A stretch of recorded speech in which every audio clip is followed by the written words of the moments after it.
We're gonna go live. So All right, there we are. right. Well, I want to greet everybody and thank you for joining us tonight here on Hecklebus and El Perro. We're bringing a guest tonight in image and likeness, and we call him Ira. And Ira and I are going to talk about parlay and what it means. And we just had a short discussion of certain research that I've grown to know that he's going to bring out his introspective view of the parlay and relate it to, I believe, Pirates of the Caribbean and that series and everything. And hopefully, you'll be able to go back and watch those movies as they're inherently very important to the language that we speak.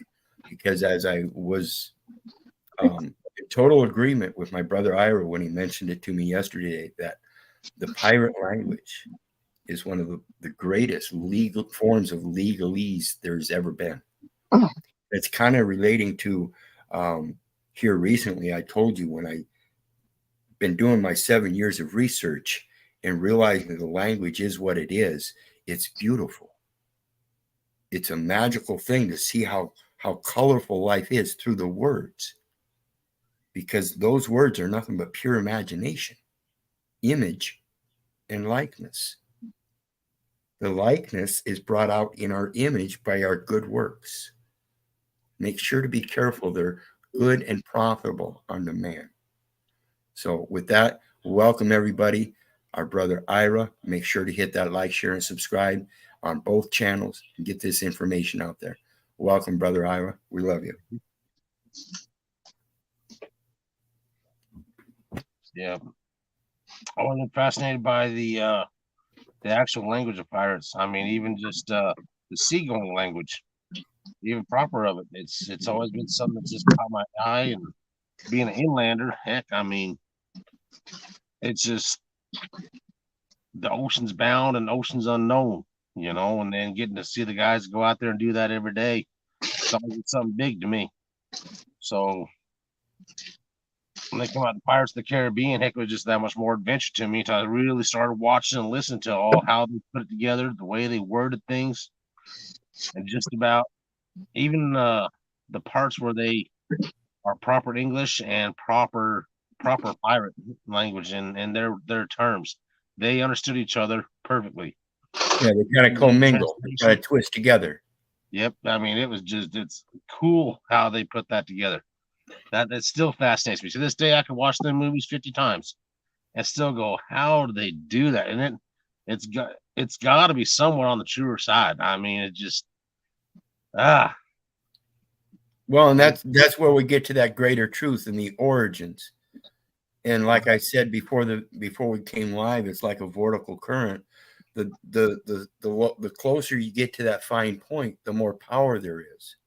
yep. So when we get closer to that original source, the more power there is in the truth of that source. Well, a lot of that language it stems back to even the first explorers. The more I've dug into it, the less that I really know about it. I mean, it's just a broad world. And it used to be back in, I mean, the ways of communicating. If somebody didn't understand your language, certain tones and pitches was, left, right, up, down. I mean, it's amazing where that language originally come from, and that was mostly Absolutely. survival on the sea. Yep, absolutely. And one of the main terms I expressed today in a Zoom video was possession. As the banks use that, they claim possession of the premises, but the possession of the land can never be had except by the physical man. And that's Leviticus 25, verse 23 and 24. For the land shall not be sold forever, for it is mine, and ye are strangers and sojourners with me. In all of the lands of your possession, ye shall grant a redemption. And see, folks, the redemption's already been had. And they're betting that you don't know that and how to express it. And that's through a parlay. Who are you going to put your vote in? Yeah, that's a parlay. French term for a pause of war. Basically, if you want to break it down, for those that really don't haven't done the homework on it yet, and it really, literally stops the entire battlefield. It doesn't matter if it's on sea or on land. You parlay, and the rule's supposed to be everything stops, and it's a meeting of the minds between the leaders or whomever calls parlay. And if it was supposed to have been done right, half the wars in the world will never happen. Yet alone, what's going on with the people and the corporate side? I mean, that should be a parlay. Absolutely, and that's where we get our terms, modern terms, both the distress signals or the inherent beginnings of that, fires and things like that, and then we got the SOS, and then we got Mayday, Mayday, and then we got 911. Yep. And 911 expressed in various different countries by different enumerations. So we see again now we're still in a codification system that's all enumerations and digitized and all that, but it still inherently means the same thing. It's just becoming more and more ambiguous. Yep. So there's a clip in Pirates of the Caribbean where they pull out the code. Oh, the main rule book, yeah. So that's what you were talking about when everybody agrees to go by the rules. Yep. Yeah, 9 pieces of 8, I think is the rules. And you have to have a piece of 8 to be able to put yourself within that voting rank of who you're going to parlay for. Now that piece of 8 is known as a marker in any kind of gambling game. Right. Yep. Or a chip. Or a receipt. Allows you your stance of what you've got to say and a piece of your mind. And that's what that's about. The meeting of the brethren. Everyone gets their piece of their mind, and each one gets their fair share turn of putting it out there. So right, and that's done through what? The third party, which is an abstract noun and cannot be seen, heard, touched, felt, nothing. Right. And that is the spirit. Because they all follow that same spirit of the code. So they follow the letter of the code. That's right. So if you find people that are following the letter of the code, but not the spirit of the code, as in that parlay, it's an equitable estoppel. And when you holler SOS, Mayday, Mayday, 911, whatever, that's supposed to be an estoppel. Yep. And this is a faithful saying that I will, that thou affirm constantly, that he who hath believed on God be careful to maintain good works that are profitable unto men. So anything against that is actually what? A debt against a man. Owe no man anything but to love one another, for that is the fulfillment of the law. That means that anything that you have to scream estoppel for is in fact against the law. It's disrupting the peace and harmony, which is the spirit of the law. That's right. Any call to war is proof that they're not following the law. Those UCC forms, those are known as Battle of the Forms.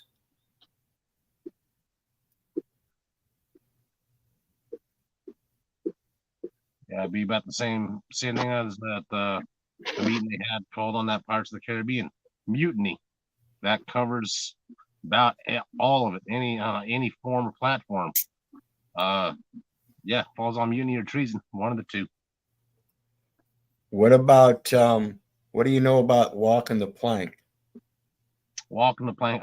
The video you made there a while ago, man, you were spot on. See, brothers, today in the merchant maritime insurance laws, a vessel is insurable down to the last plank. Now, what happens is in this mayoral form of government, they establish a birth certificate that will eventually lead to a death certificate. which is the last plank. Once that last plank is done with, they can no longer insure it. So all that insurance stuff has to come back. However, they can't do that because it's evidenced in the probate estate courts. And there's a concept of generation skipping trust. This generation skipping trust is evidenced through the burial trust that's established through the enumeration at birth. And it's done in a state vital statistics jurisdiction. This is saying that the living man does not have a will. And so they have to go by the works of the person. Everybody's signing those documents in person. All you got to do is know who you're voting for and speak it. Coin your words or purse your lips. Parlay, parlay, mayday, mayday, SOS. Hey, I'm not in your war. Force majeure. There's a power greater that we all recognize. A fortiori, a greater knowledge, a greater truth. And one of those truths is momente more, momente vivere. If one knows they must die, then they too must know they must live. Yep. Quit being the Pinocchio. Quit being the ventriloquist, letting somebody else tell you what you need to say while their hand is so far up your ass, you look like Pinocchio. Their finger sticking way out your nose. Quit believing this stupid shit. Learn how to do your research so you know. This stuff is just repetition throughout history. We have people talking today about they're going to a cashless society. That's an impossibility. It takes away the parlay. It takes away the vote. It takes away the code book. It takes away the honor. Yeah, it makes everybody a level plane, no matter how rich they want to be or how poor you want to be. Exactly the same man in one shadow is what that's going to lead to. Yep. And in that shadow, you have to be the light. You have to be the light that's shining through that shadow, showing that there isn't darkness, there's light. There was darkness, and the earth was void and shapeless. Guess what? We still don't really know what the shape is. I mean, you can profess it all you want, but unless you've had that outer perspective, I don't think there's too many people that can really profess that truth, whether it's flat or a globe. So let's not argue about that because there's really inherently no truth to it. There's only perception, conception, belief. So the real truth is just getting to realize who you are. Heal thyself. That's how you be healthy. Physician, heal thyself. And he who is whole is in need of no physician. Guess what they did when you were born? They took a general ledger that was a prenatal document showing that there was a formation of a man. And that should never have happened. Nope.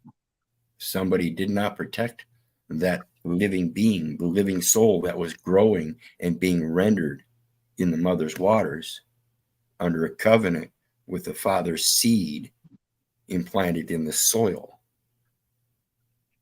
See, the father is the spiritual passing.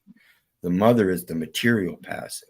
So your next of kin with heal thyself is thyself and the man. The self is the spiritual. The man is the manual. So heal thyself. So now you've got the self and the man known and characterized as one. Two become one. You recognize each other.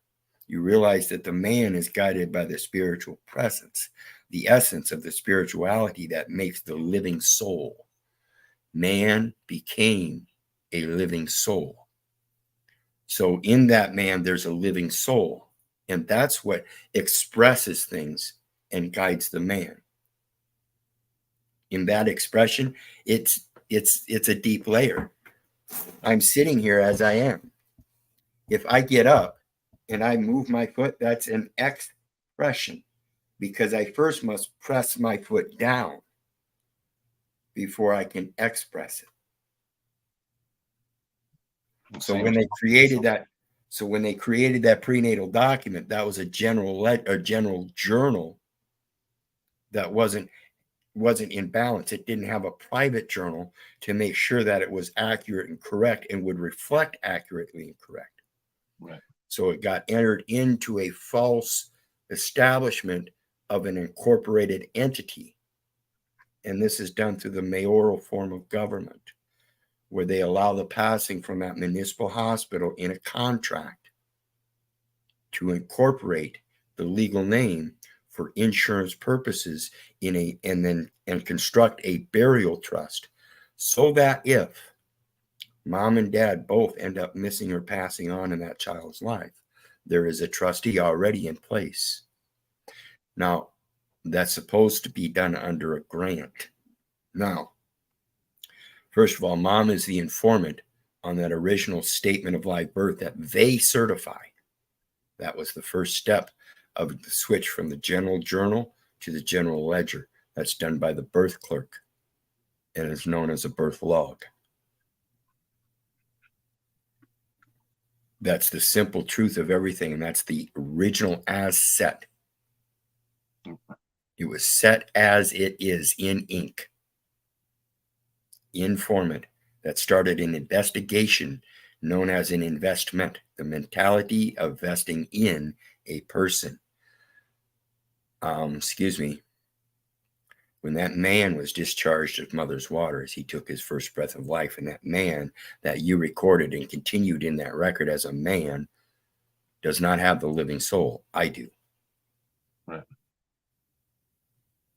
That's what wasn't recorded. And it doesn't take mom to herald it. I can just stand up and speak it myself.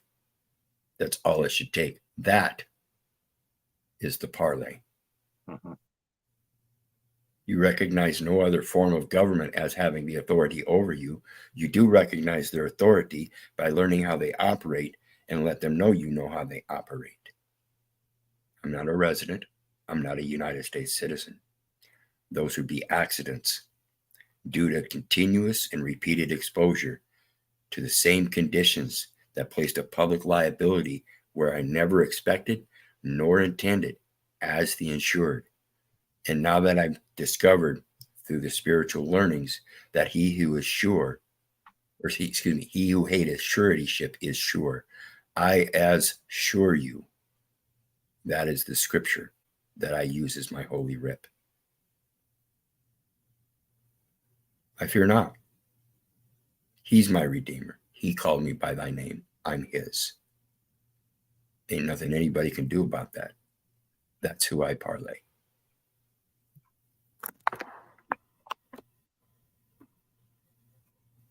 Let me fix this.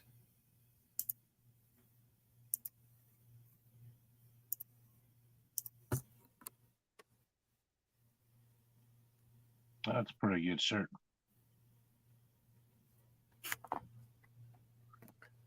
Now,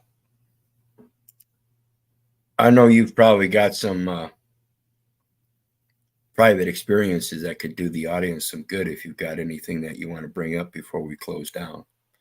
I wanted to do this as an introduction to our brother Ira here, and in appreciation and love, to help explain how you hold steadfast. This man's got his own daughter. You notice he's keeping her off camera. He's protecting her. And he does it in all venues because he has that power. He doesn't have to be afraid of the public venues, and neither do you. You have to learn your power over them. Go ahead, brother, if you've got anything. Oh, yeah. I mean, that's where I got started on all this. And that's kind of how me and you met up, actually, was the homeschooling thing. I remember that about, 3 years ago, 4 years ago now. Yeah, that is one of the major problems. Yep. And, if it wasn't for your knowledge on the postal realm, everything else, I wouldn't be where I'm at right now with her. I mean, just the know of being private, how to stay private, that the majority of that come from you. And what I've learned from there, man, it's been a good rabbit hole for sure. Yeah, and all glory goes to him because, that's where I seek my counsel. And this is, I think, inherently how you caught on so well is because you too do that. This man knows the scriptures probably a little bit deeper than I do. So it's inherent to, as I've suggested before, at least read those scriptures so you can comprehend what they're telling you. It's a story of morals and ineptitude, controversy, and possibilities, just like the story of the code today. They just mimic it and make it more ambiguous. Well, this goes to her as well. I mean, I don't think I've ever seen her get bored of reading the Bible. Not of everything that we've read. I can't wait till she makes and writes her own book. Oh man, that's. I was talking to her about that. I was like, all all the stuff we've been through, just this adventure. I said, man, you can make a heck of a cool book out of it. I said, I'm going to write the book about Papa. You can write the book about me, and we'd be winning some prizes on that one. There you go. And see, that's that private journal that I'm talking about. See, when you're able to pass on your private journal, no matter who you are, the man or the woman, that's part of the legacy. That's the material stuff that is inherited. And the legacy, the word of our forefathers, again, whether it be the male or the female, male and female created he them, and he called their name Adam. So from the beginning, the stories are supposed to carry down. That's the legacy. The inheritance is the material things that prove that story. That's what I told her. The prizes are in the knowledge of what you write. I said, there's things I'm going to put in the book and share with you that Papa's learned on his own, taught it down. And I hope you pass that down as well. That's the prize. Right. And so the spiritual passing is that legacy, the story. And then you have the material things that are handed down throughout generations in usufruct, that as long as the next generation appreciates them as they match them to the story, they keep them in good shape. And that's the maintenance. See, and that's the deal again with the county stuff. They're doing a maintenance trust or a maintenance assessment. And you're supposed to maintain and be captain of the tain. What's a tain? It's a hold. What holds you? The salvation, the helmet of salvation and the full armor of God, or a military uniform? Because that's basically the only two things we're looking at. Yep. So again, it goes back to the education and the disruption of the spiritual essence as we're supposed to grow as children in Mother Earth so that we can pass on spiritually at the end of that material existence to our origins. It's called circulation. So think about that, those vortical currents. As you get closer and closer to that source of power, the stronger it's going to get. And as we see in the construction of the codes and everything, they pose that the international source of power is greater, and it's not. It's not a centralized point of power. The greatest power is a centralized point. They know this in science as a black hole. That's right. Never be afraid to ask for parlay. No matter what's going on, ask for that parlay. Yeah. Mine's always, like I said, going to go in the name of Jesus, because that's one of the things they recognize most in the modern times. So everybody will recognize that. Jesus. Even in Muslim, Buddhism, they all recognize Jesus. Yep. So, well, I want to thank you, Ira. I want to thank all the members in the chat: Austin, Chris, Bear Jew, Robert Scott, Mary, Russell Combs, Dominic. Greetings. Be sure to hit the like, share, and subscribe button. I'd be glad to have Ira come back anytime. So we'll keep in touch like we always do, brother. If you come up with something that we can really expand on and go from there. As far as material things we are doing in our lives, I think those would be the better things. So as always, I like keeping up with your story and the things that are going on with the locals. Keep me in touch. It's going to get better here in a little bit, I promise. All right. We'll do, brother. All right. In the meantime, God bless you. Love you. Okay. Take care of that little one, brother. We will. All right. God bless. Bless you. All right, folks. Once again, I want to thank everybody for joining. Be sure to hit that like, share, and subscribe button. We're going to hopefully get to know Ira a little bit better. I think he's got some great experiences in background on his own insight as he relates things in the current world to various different stories and legacies throughout different cultures. And I think it's important to be able to see how a lot of them have the similar stories. They're repeating over and over. And we really should start paying attention to our part in those. So remember, folks, God bless. I love you. And we'll see you again soon with Hitler's Willing Executioners. God bless and have a good night.